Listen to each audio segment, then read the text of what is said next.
Assalamu alaikum wa rahmatullahi wa barakatuhu. You're welcome to this third major part of the course, Qawaid al-Fiqhiyah, where we will be looking at the Islamic legal maxims or Islamic legal philosophy.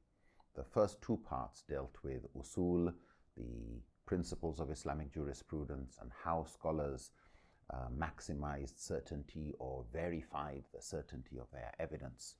In this part, we will be looking at the traffic rules as you would, or an overview of the code of the mujtahid. If ijtihad is guided by usulul fiqh, qawaid and maqasid, inshallah, in this next part that we will be starting soon, we will be looking at the specific field of the engagement with reality, the traffic rules for the mujtahid or the distinguished jurist or even the fatwa council that would be applying Islamic rulings to various contexts. We will be looking at how these are guided by the Quran and the Sunnah. For those who are new to this subject area, Islamic legal maxims, or just maxims to start with, are very short, compact, profound wisdom that are usually summarizing or paraphrasing certain hadith or verses of the Quran. These are condensed forms of wisdom that represent the spirit of Islamic law, or the spirit of Islam, actually, the spirit of Shariah, but summarized in 5 sentences.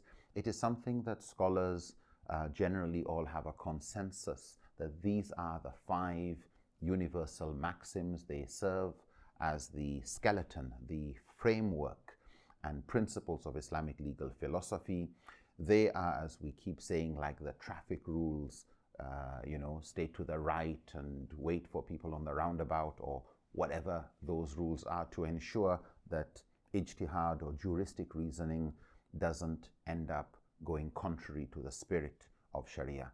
Each of these maxims is established by various verses of the Quran, hadith, and the actions of the companions of the Prophet, peace be upon him. So they actually have weight in them. They are similar to mutawatir hadith in a sense, the ma'nawi, those where the meaning comes from multiple sources of evidence. So this is not a subject to take lightly.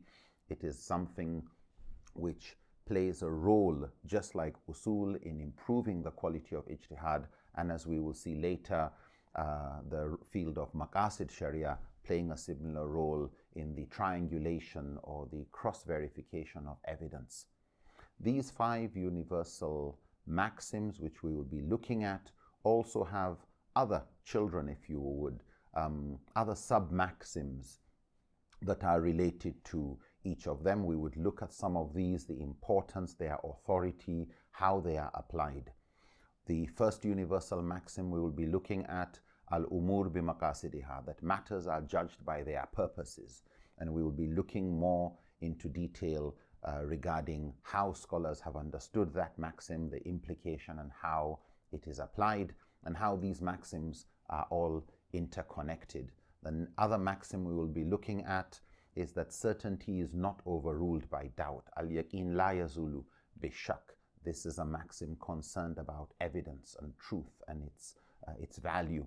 The third maxim we will be looking at is dealing with removal of harm.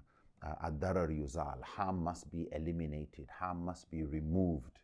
The fourth maxim is hardship begets ease or begets facility. Al-mashakka tajlibu taysir. It's a very compassionate, victim-centric maxim, which we will be looking at again. And the last of the major 5 maxims, al-ada muhakkama, the custom, local custom, is a basis or a source or has the weight of law in Islam. Inshallah, we will be also looking at certain other maxims that are of general import and really significant to a lot of debates. One of them is a maxim that states al-aslu fil ashya al-ibaha, that the basic premise of things is permissibility. In other words, everything is halal, everything is permissible except what is prohibited. And we've discussed this earlier on in the segment to do with usulul fiqh, where under istishab, the Islamic legal presumption of the status quo, Sharia gives priority that in mu'amalat, everything is halal except what is haram. However, we will see that there are some agreements and disagreements regarding this maxim that we would like to explore. Does this maxim apply to acts of worship? So we will look at the subject of bid'ah and innovation and the differing opinions regarding the definition of bid'ah, the scope of it, and how this maxim applies, that make some scholars say there's actually good and bad bid'ah. Others say no, there's only bad bid'ah. And we will try and understand where they differ to the satisfaction of those scholars who hold a particular stance. We will also look at areas of agreement and disagreement and the sources of agreement and disagreement among Muslim jurists. Where do they agree? What do they agree about? Why do they agree? And why do they differ on certain areas? And what are those areas that it's possible to have agreement, but what are those things where it's nearly impossible to have agreement on certain areas, and the need to learn to agree to disagree agreeably. In our previous episodes, we discussed this whole subject of the level of certainty that any evidence would have, that some are certain, qat'i, some are presumptuous, dhanni, but this type of evidence and this type of judgment of evidence as being certain could apply to the authenticity, the thubut or the wurud, or it could apply to the meaning, the implication, or what some scholars would describe as the dilala. And we would look at 4 broad overlapping categorizations of evidence. Some don't overlap.